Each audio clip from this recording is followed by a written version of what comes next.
Please don't go, I need you now.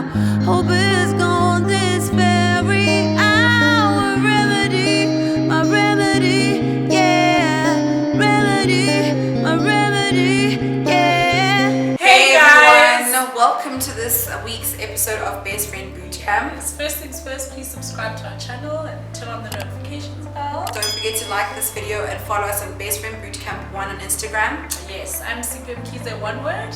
And I'm Luvozola's Pambo, one word. Yeah, how are you? Jeez, I am not okay. I'm not okay. And yeah, I think we should just hit the ground running with this topic because there's so much to be unpacked and it is so serious because a lot has happened in our country, South Africa. This week's episode is centered around gender-based violence. We have a serious crisis on our hands. Women in South Africa are getting killed, they're getting abducted, they're getting brutally murdered at the hands of the perpetrators. A lot of the times the perpetrators are their intimate partners. So for context, I mean, for people who may not know, like over the last 7 days on social media, there's been a huge uproar and it's been based on the murder of a UCT student, a 19-year-old UCT student named Khwetyana. She's from our hometown. She is just from East London, and she was, it was a normal day. She was going to the post office. It was a normal Saturday. Yeah. She was just going to fetch her, parcel package from the post office, and she got lured by one of the employees who is an ex-convicted felon who was never screened to begin with. Government worker. Yeah, and he literally lied to her and said that she should come back later. The post office closes at 1 o'clock. He said she should come back at 2 o'clock so that he could get rid of all his colleagues so he could do this despicable crime to this little child. And I mean, just following that and what has happened since then, we've seen so many more cases now of women and children going missing, women and children getting murdered, and a lot of women are starting to speak out as well now in terms of what they've ever been victims of sexual assault and rape. And I think it's an important issue, and I think it's something that is so long overdue. I think the accountability now needs to stop being from women as the victims. I think the men now need to start taking part in the conversation, and we're at a point now where we're saying enough is enough. Just to elaborate more on this story, because I do feel like people need to know the horrible way in which this woman died. Uinene went to the post office. I want to finish it off. She got there, he managed to get his colleagues out, and he had her by herself in the office, and he then proceeded to brutalize her, and she was fighting for her life literally, and eventually he hit her with a scale on her head, proceeded to rape her, and then murdered her completely. And then when he was done, he drove the body to his home in Khayelitsha, Cape Town, and dug a grave for her and literally buried her there. So this is the extent. It's premeditated. This is what we're dealing with in South Africa. I think our stories now, we found that just through listening and hearing other people's stories, like women, we don't have the vocabulary for what sexual assault is. Well, at least some of us. There's a lot of normalization of behavior that has happened over decades, and now we're discovering that there's so many instances where we have been violated, we have been sexually assaulted and raped, and but we didn't know. You didn't know because it's almost like this cultural norm where it feels as though men are entitled to our bodies. And also the government system, I feel like it doesn't protect women in South Africa. Because a lot of these cases, when women go and report them, they kind of fall under the cracks. First of all, you're humiliated at the police station. I feel like some of the stories that I've heard when women go and report this, I've seen a story where a woman was raped by her boyfriend. She got to the police station and she was ridiculed and belittled. They were just trying to understand how you can be raped by your boyfriend. Do you know what I'm saying? So how are you even going to come forward when you know, you won't even be believed, and The entire system protects men. men, The literally. entire system, because now you're reporting your story to a police officer that's normally male. The judge is probably male.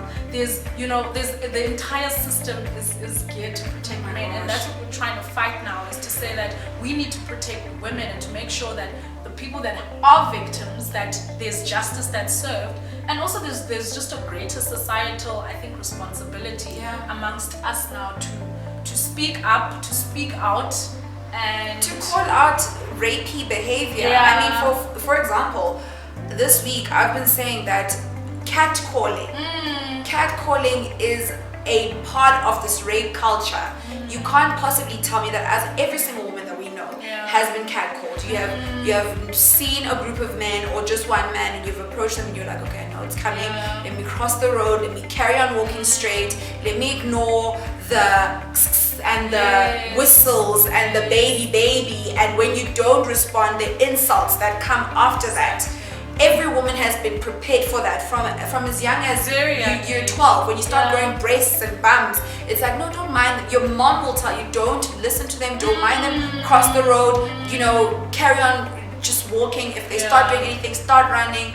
That kind of stuff perpetuates what is happening in our country. Yeah, I think I think the show of support that I've seen, you know, just in the last 7 days in terms of the women that have protested, that have been speaking out, is absolutely amazing. And I think this is not just something that's going to blow over. I think, like you were saying, like it stems from just this cultural history of violence, stemming from I don't want to blame apartheid for it, but also there's cultural nuances of like men always being seen as, you know, having more power than the women. I think fundamentally we need to change those ideologies amongst men. I was listening to the radio, YFM, and they were talking about, you know, when you're having sex with your partner, there needs to be enthusiasm when you are even consenting.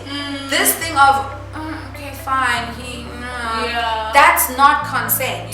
That's just a woman not wanting to make you angry, okay? So those kind of things we need to start being aware of. Yes. We constantly have to be so aware of like the behaviors of men. Like it's their fault. It's their fault. They are the ones. Men need to start taking accountability, and I don't have the solutions of exactly what they need to do, but they need to take part in the conversation. It's ridiculous. It's ridiculous how every single woman knows somebody who's been raped, but no man knows a rapist. But also, like this past week, there's a colleague of mine who actually said, so basically on Twitter there was a list that was being distributed, where women can just go and say if anonymously they've been abused or sexually assaulted, they get to tell their story, and a picture of the person. So that was quite helpful. Yes. So my colleague was just saying that in his WhatsApp group of men, I think about 4 of his friends were kind of identified. And what they did with one of their friends, they actually went to his house, they took him to the police station, and they said, you need to account, because apparently this was not the first time. And so I was like, that is what you guys need to start doing. And the fact that you could take your own friend, somebody that's really, I mean, that's not an easy thing to do, but at this point, what are we going to do? Because I think it hit home. I mean, I was watching the funeral yesterday of Uyinene, and her big brother said that, you know, he's so sorry that he wasn't there to fight for her and protect her in her last hours. And I think that just sort of hit home for a lot of men, because it can easily be your sister, it can easily be your daughter. And I mean, just to kind of just wrap up the topic, I also just want to appeal to, I think, people in the private sector and businesses as well, and brands, to say, where are the companies? You need to use your marketing resources, whatever resources that you have, to shed a light on this topic. You guys can't just keep quiet during this time, because the same people that you're marketing your products to are the same people that are affected. So it's your responsibility as a business to create an environment where women feel safe. It's not just Uyinene who passed away. I think that's the one thing that's pissing me off, is that in the same week, we had Baby Lee Jekyll. She's like a boxing world champion from East London as well. She got shot by her abusive ex-boyfriend. Yeah. She had a restraining order against him. She's passed on. He shot her in the face 3 times. There have been other students from UWC, from Forte, who have also gone missing, and one of them from the lady from UWC passed on, and people are just mum. It's heartbreaking. So just to kind of just round up what's been happening in the country, like xenophobic attacks basically Against foreign businesses. And it started off, I think, in Johannesburg and Pretoria, I'm not exactly sure exactly what happened, but all I know is that we can't be in a country whereby we are murdering one another as Africans. I think it is quite barbaric. We're finding now that the rest of the continent is rebelling against South Africa. There's a lot of people that are just pulling out now from concerts, and they refuse to associate themselves with South Africa. I think this energy is directed at the wrong people. Yes. It is done it's not done in the right way at all. Violence does not solve anything. Some people have to work in other African countries. Not all South Africans are bound to South Africa. So how do we then explain to other African countries what exactly is happening in South Africa? Like, we are those people now. Yeah. Do you know what I'm saying? I'm so ashamed, to be honest. I'm ashamed to be a South African at this point. I think in essence we're just saying no to xenophobia. We're saying no to violence and the brutalization of women in any shape or form. And children. Gosh. Yeah. So on Wednesday there is a national shutdown which is happening. It's the 11th of September. So basically we are not participating in the economy, whether it's work, whether it's school, whether it is buying things, businesses. shopping. We are basically saying that without us, and that's the actual hashtag without us, nothing can happen. Nothing. We can't move. We can't be a sustainable, successful country without women. Yeah. So please join us this Wednesday as we mobilize towards this cause. Yeah, and thank you so much for tuning in. Please continue to be a part of the conversation. Do not keep quiet about these injustices against humanity and women and children. Thank you so much for tuning in. Have a lovely day. Bye.